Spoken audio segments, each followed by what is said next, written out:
우리가 오늘은 열왕기하 22장을 읽었습니다. 왕이 나오죠. 어떤 왕이 나옵니까? 요시야 왕이라는 왕이 나옵니다. 그는 8세의 어린 나이에 왕좌에 올랐습니다. 2절을 보시면요. 그런데 그가 어떤 평가를 받습니까? 여호와 보시기에 정직히 행하여 그 조상 다윗의 모든 길로 행하고 좌우로 치우치지 아니하였다 기록합니다. 요시야 왕에 대한 평가는 매우 긍정적입니다. 그런데 사실 이 일이 굉장히 놀랍습니다. 왜냐하면 이 요시야 앞에 이 두 왕이 모두 다 여호와 보시기에 악한 왕이었기 때문입니다. 이 요시야 왕의 아버지가 아몬이에요. 그리고 아몬의 아버지가 므낫세입니다. 그러니까 므낫세와 아몬을 이어 요시야가 왕이 됐는데요. 이 므낫세라고 하는 왕이 유다 역사에서 가장 최악의 왕이었습니다. 굉장히 왕위가 길어요. 보통 악인들이 수명이 긴 경우가 많습니다. 이 므낫세라는 왕이 55년을 왕좌에 앉아 있었어요. 근데 55년을 왕좌에 앉아 있으면서요, 온갖 산당을 지어 우상을 섬기고 또 바알을 위한 제단을 쌓았습니다. 심지어는 여호와의 성전이 있는 그 마당에 1월 성신, 해와 달과 별들을 위한 이 제단들을 쌓았단 말이에요. 그리고 점을 치고 사수를 행하면서 신접한 자 박수, 하나님이 멀리하라고 한 온갖 사악한 그런 귀신 무리들을 가까이 했고, 결국 여호와의 진노를 아주 크게 일으켰어요. 그것뿐만이 아닙니다. 그가 어떤 신앙적으로 우상을 좇았을 뿐만 아니라요, 그가 백성들 가운데 이 무죄한 자의 피를 엄청 많이 흘려요. 그러니까 그 나라 가운데 정의가 시행되지 않고 이 불의가 횡행하는데도 이익을 따라서 뇌물을 따라서 판결이 굽어졌다는 사실이죠. 그래서 이 므낫세 때뿐만 아니라 점점 이어오고 쌓인 것인데, 이 므낫세 때의 그 유다의 죄가 소위 말해서 극에 달했습니다. 그래서 결국은 하나님께서 유다를 멸하시기로 작정하십니다. 그 므낫세 왕, 그리고 므낫세 55년 후에 므낫세의 아들 아몬이라는 사람이 2년 동안 왕위를 이어요. 아주 짧죠. 그런데 그 아몬도 그 아버지처럼 똑같이 우상의 길로 행했습니다. 그러니까 요시야 입장에서 보면 할아버지 55년, 아버지 2년, 도합 57년의 세월이 온통 이 우상의 길로 가득했던 것입니다. 그 57년 동안 우상 숭배와 온갖 죄악이 그 나라의 뿌리를 깊이 내렸어요. 그런데 요시야가, 그 흐름 속에서 요시야가 여호와 보시기에 정직히 행하고 좌로나 우로나 치우치지 않고 다윗의 길에 서 있었다. 대단한 일이 아닐 수 없죠. 참 놀라운 일입니다. 그 어린 나이에 왕위에 올랐는데 그 선조에서 그 선왕들이 흘려놓은 그 도도한 악의 물줄기에서 벗어난다고 하는 건 정말 대단한 일입니다. 1절 끝에 보면요, 그의 어머니의 이름이 나와요. 여디다. 보스가 아다야의 딸이었다고만 기록이 되는데, 요시야가 아까 8살에 왕이 됐다고 했잖아요. 8살이니까 후견인인 그 어머니의 역할이 대단히 컸을 것으로 보입니다. 그러니까 사실 어머니의 역할이 이렇게 중요합니다. 어머니의 신앙 중심이 자녀를 통해서 이 한 나라의 흐름도 바꾼다고 하는 사실을 우리가 생각하게 됩니다. 시대가 암울하고 주변 상황이 힘들고 어려울수록 정말 아무것도 소망이 없어 보이는 그런 환경 속에서도 부모가 신앙의 중심으로 아이를 양육하고 지도하는 일이 대단히 중요한 것입니다. 그 일은 이 요시야의 경우처럼 반드시 값진 열매로 돌아옵니다. 그러니까요, 이 요시아가 그 어머니의 아주 강력한 영향력 아래 있을 뿐만 아니라 여기 3절 보면 그의 제위 18째 해에 의미 있는 일을 행하거든요. 그러니까 나이가 26살이니까 충분히 자신의 의지와 자신의 인격적인 결정으로 일을 할 때죠. 근데 무슨 일을 합니까? 6절에 성전의 부서진 곳을 수리하도록 명을 내리죠. 하나님의 임재의 상징인 성전이 부서진 채로 방치되었다고 하는 건 참 안타까운 일이 아닐 수 없습니다. 근데 그 마음속에 성전을 보수해야 되겠다는 마음이 일었고 그 일을 명해서 시행한 것입니다. 그런데 성전을 보수하면서요, 뜻밖의 은혜를 만나게 됩니다. 그게 뭡니까? 8절 보세요. 율법책을 발견하게 됩니다. 자, 좀 의아하지 않습니까? 이제까지 성전이나 왕궁이나 유다 땅 어느 곳에도 율법책이 없었다는 말 아닙니까? 유다 땅 어디에도, 성전에도 왕궁에도 어디에도 율법책이 없었다는, 그게 가능한 일입니까? 그만큼 그 시대의 어둠이 깊었다는 이야기죠. 충분히 가능한 일이에요. 지금 여러분은 성경책을요, 구약 39권, 신약 27권을 다 한 권으로, 아주 작은 한 손에 들어오는 한 권의 책으로 가지고 있습니다.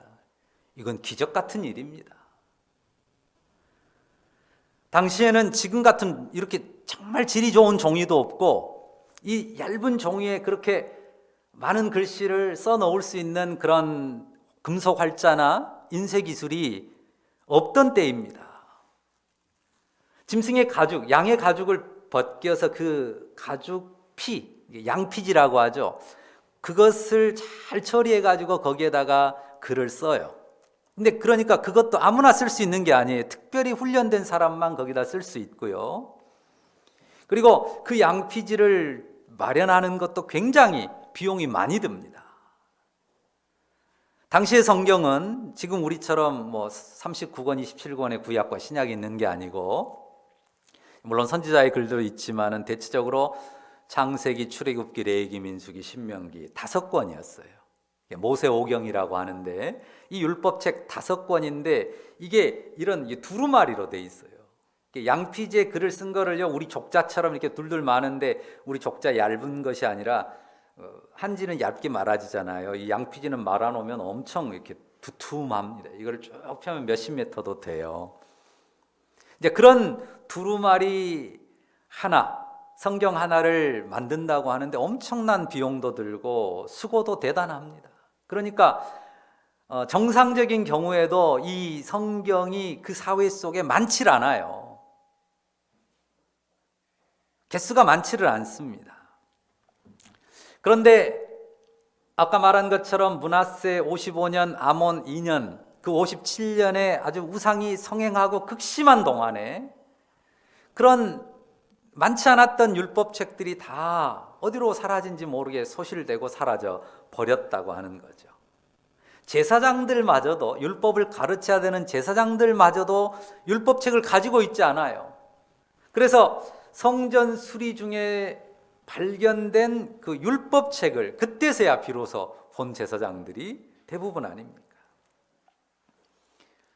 그런 가운데 성전을 수리하다가 숨겨진 율법책이 발견된 것입니다. 이것이 뜻밖의 은혜라고 했는데 정말 생각지도 못했던 은혜입니다. 자, 뜻밖의 은혜다, 생각지도 못했던 은혜다라고 했는데요. 자, 우리가 생각하는 은혜가 여러 가지 있습니다. 우리가 자주 불렀던 노래에 나온 것처럼 모든 게 다 은혜죠. 당연한 건 하나도 없고요. 모든 것이 은혜입니다. 그런데 무엇이 가장 큰 은혜일까요? 우리 삶에서 우리가 하나님께로부터 받는 은혜, 그 중에 가장 큰 것이 뭘까요? 여러분은 뭐가 가장 크다고 생각하십니까? 여러 가지 생각할 수 있지만 손꼽을 수 있는 가장 큰 은혜는 하나님의 말씀을 받는 것입니다. 하나님 말씀을 받는 것. 자, 우리가 다 말을 할 수 있잖아요. 지금 시간은 저만 말하는 시간이라 여러분이 말하고 있지 않지만 우리가 다 말을 할 줄 알아요. 그렇지만 여러분이 모두에게 말을 겁니까? 우리가 다 말을 할 줄 알아요. 근데 누구에게 말을 겁니까? 말을 거는 사람이 몇이나 됩니까? 우리가 다 글을 쓸 줄 알아요. 그런데 내가 글로 써서 내 마음을 편지로 전달하는 사람은 몇이나 됩니까? 여러분이 적극적으로 말을 걸고 글을 써서 마음을 전하는 대상 한번 헤아려 보세요. 손꼽을 수 있을 거예요. 만약에 예를 들어서 우리 조선시대나 이런 우리의 선조들의 시대에 왕이 교지를 내렸다. 그럼 어떻게 받습니까? 텐마루에서 맨발로 버선발로 내려와서 맨발로 엎드려서 왕의 교지를 받지 않습니까? 하물며 창조주이신 하나님, 창조주이시고 온 우주의 주권자이신 하나님께서 말씀을 주시고 사람이 그 말씀을 듣고 그 말씀이 기록된 서신을 받는다고 하는 것은요, 정말 대단하고 위대한 일이 아닐 수 없습니다.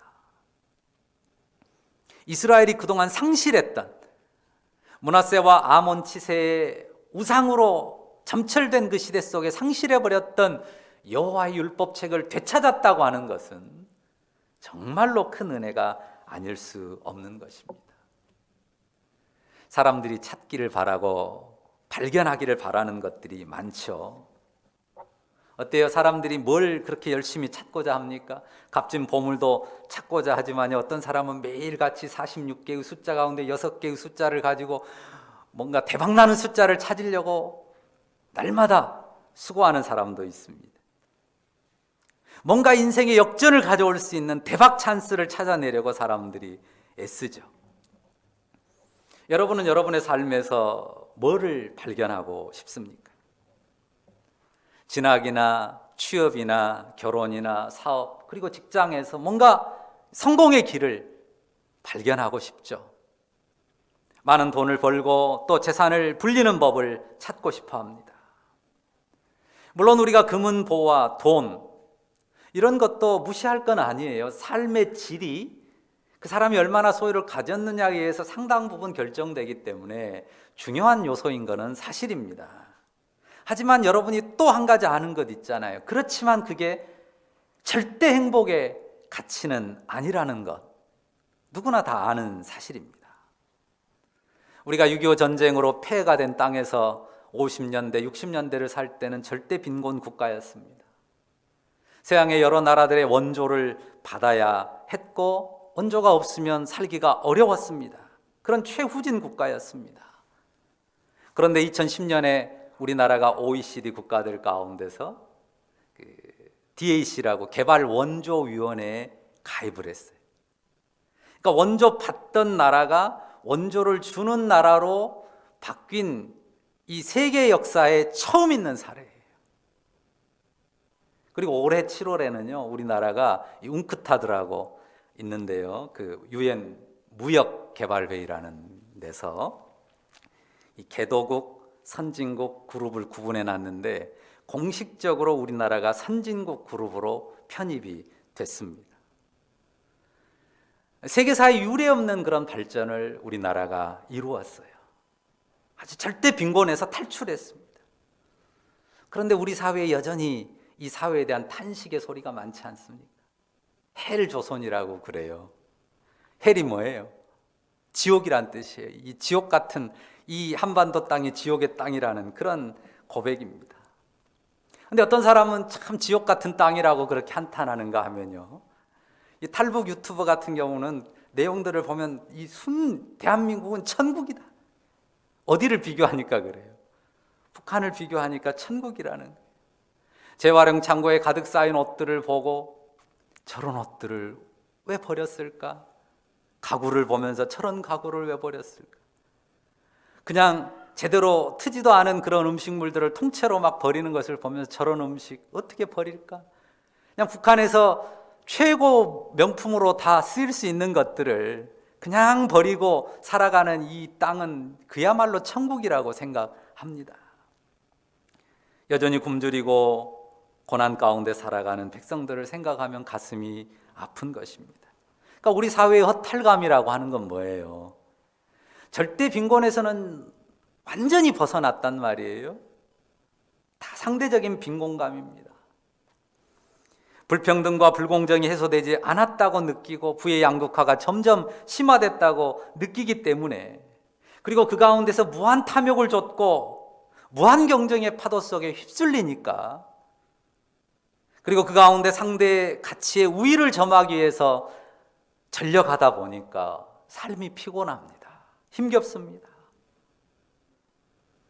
그래서 대박 찬스를 어디서 찾을 수 없나 혈안이 되기도 하죠.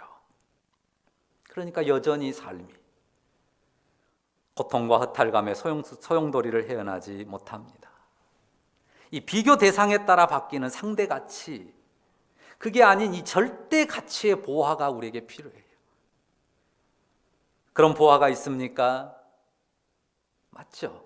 우리가 오늘 살피고 있는 하나님께서 인생에게 부여한 말씀, 그 말씀이 우리에게 그런 보화입니다. 그 보화는 통장에 혹은 등기부에 혹은 지갑에 쌓는 게 아닙니다. 우리 영혼에 새겨지고 우리 영혼에 담기는 보화, 하나님께서 선물로 주는 보화입니다. 유다가 므낫세와 아몬의 시대의 온갖 우상을 따르면서 추구한 게 뭡니까? 그 우상을 따르면서 추구하는 건 번영이에요. 물적인 번영이죠. 하지만 그 운명이 번영으로 치달아가는 것 같지만은 결국은 멸망으로 치닫고 맙니다. 그렇게 예루살렘과 유다가 쌓고자 했던 화려함 어느 정도는 쌓아졌죠. 그런데 결국 바벨론에 모두 삼켜진 바 되고 예루살렘은 폐허가 될 거예요. 유다와 예루살렘의 모든 백성이 바벨론 이방 땅의 포로로 사로잡혀 가버리고 만다고요. 그들이 열심히 추구했고 쌓고자 했던 모든 것들이 결국은 허망하게 되어버리고 아무것도 남지 않게 됩니다. 그들이 우상을 열심히 좇으면서 쌓아놓은 그 어떤 것도 그들에게 구원하는 힘이 되지를 못했습니다. 그런데 그 참혹한 현실에서 유다의 자손을 붙들어준 것이 있다면 그것은 하나님의 말씀, 그 말씀 안에 담긴 은혜의 약속입니다. 자, 율법책을 어디서 찾았어요? 성전을 수리하다가. 그러니까 성전, 그렇지 않아도 퇴락한 성전이지만 그 성전에 좀 좋은 곳이 아니라 구석진, 방치된 구석진 허물어진 곳에서 찾은 율법책이에요. 그 율법책을 대제사장이 이 왕의 서기관에게 주고요, 서기관 사반이 먼저 읽습니다. 8절 보시면, 그리고 그가 그 율법책을 왕 앞으로 가지고 가니까 왕이 읽으라고 해요. 그래서 읽습니다. 사반이 왕 앞에서 율법책을 낭독했을 때요, 그 율법책을 요시야 왕이 가만히 듣다가 눈물을 흘립니다. 그리고 자신의 옷을 찢습니다. 11절 보십시오. 왕이 율법책의 말을 듣자 곧 그의 옷을 찢으니라. 제가 앞에서 이 율법책을 성전 수리하다가 발견한 게 뜻밖의 은혜라고 했죠. 정말 놀라운 예상치 못한 은혜입니다. 그런데 뜻밖의 은혜, 놀라운 은혜가 주어졌는데 왜 왕이 슬픔을 쥐어짜며 옷을 찢습니까? 우리가 은혜를 생각할 때 뭔가 대박을 터뜨리는 행운을 생각할 때가 많습니다. 그것은 은혜에 대한 심각한 오해입니다. 진짜 은혜는 이렇게 시작돼요. 진정한 은혜와 진리의 발견, 그 모습은 요시야 왕이 율법을 들으면서 반응하는 것처럼 시작이 됩니다. 하나님의 법을 거슬러 대적하고 살아온 유다의 패역함이 율법을 듣는 내내 선명하게 보이는 거예요. 그렇지 않아도 이게 악이라고 생각했는데 율법이 쫙 읽어지는데, 이 이스라엘과 유다 백성들이 하나님 앞에 정말 패역하게 하나님의 진노를 살 수밖에 없게 살아왔구나, 이게 선명해지는 겁니다. 그래서 유다의 운명이 선지자가 말한 대로 멸망으로 치달아갈 수밖에 없겠다 하는 것이 율법을 들으면 들을수록 선명해지는 거예요. 왜냐하면 율법이 분명히 경고하거든요. 그러니 요시야 왕이 그 율법을 들으면서 큰 슬픔과 비통함으로 자기의 옷을 찢은 것입니다. 뭐가 진실입니까? 무너질 것을 무너질 것이라고 말하는 게 진실이에요. 그리고 그 진실을 전달하고 대비하도록 하는 것이 은혜 아닙니까? 멸망이 목전에 닥쳤는데 평안하다, 평안하다만 외치는 것은 그건 거짓입니다. 사기입니다. 그런 점에서 성전 수리 과정에서 발견한 율법책이 큰 은혜의 선물이에요. 어떤 내용인데도요, 유다의 멸망의 운명, 다가올 멸망의 운명이 더 선명해지는데도 그 율법책을 발견한 게 은혜인 거예요. 우리가 이런 내용들을 살피면서 과연 내가 내 삶에서 발견하고 싶고 찾고자 하는 것이 뭔가 한번 생각해 보게 돼요. 몸이 아프고 병든 사람은 무엇을 찾고자 합니까? 명약을 찾고자 하죠. 치료 방법을 찾고자 합니다.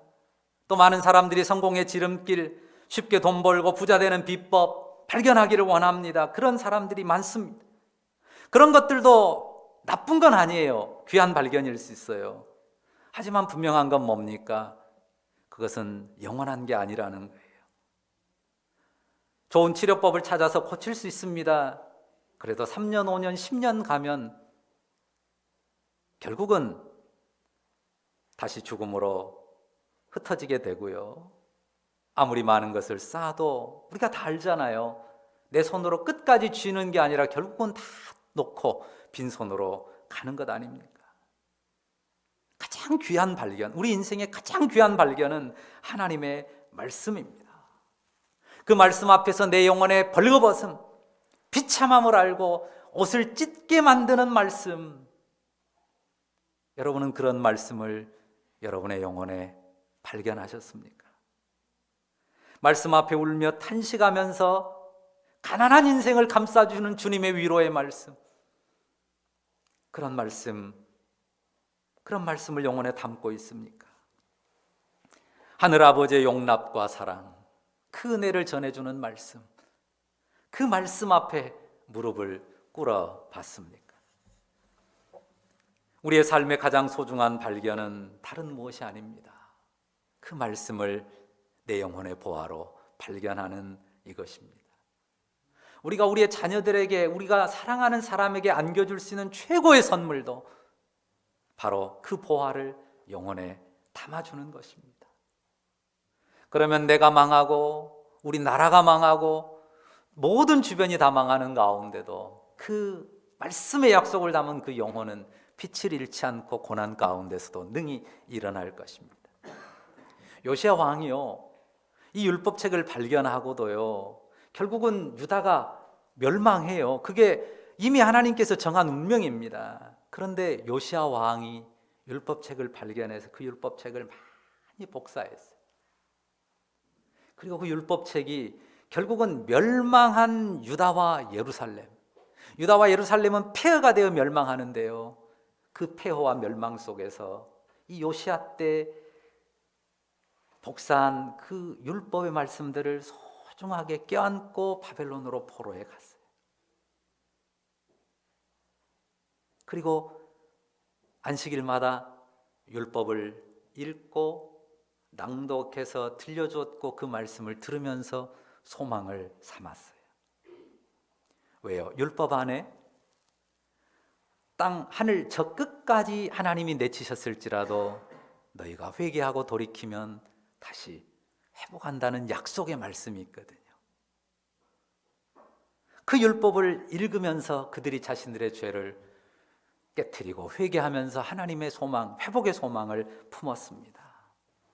그래서요, 그 비참한 노예 생활 중에서도 그 율법의 말씀으로 그 붙들어진 그들의 영혼이 결국은 하나님의 에레미야 선지자를 통해 약속한 대로 70년이 된 뒤에 그들이 다시 예루살렘으로 귀환하는 그런 기적 같은 역사가 이루어지거든요. 하나님의 말씀에 담긴 회복의 약속이 그들을 붙들었고 결국은 그들을 살게 했습니다. 우리 귀에 들려진 하나님의 말씀, 하나님의 말씀이 우리 귀에 들려진 것이 정말 놀라운 은혜입니다. 그 말씀의 빛 앞에서 자신의 참모습을 보는 겸비함을 가지고 주님 앞에 서시기를 바랍니다. 그 가난하고 애통한 심령에서 하나님의 풍성한 은혜가 발견되고요, 그 은혜가 여러분의 삶을 지키고 회복시키는 능력으로 역사할 것입니다. 우리가 더욱 하나님 말씀을 사모하고 우리 영혼에 주어진 말씀의 가치와 능력을 그 사모함 속에서 점점 더 발견해가는 그 은혜를 풍성히 누리는 우리 모두가 되기를 간절히 바라고 축원합니다. 기도하십시다. 거룩하신 하나님, 비천한 우리에게 생명의 말씀, 진리의 말씀을 선물로 주셨으니 감사합니다.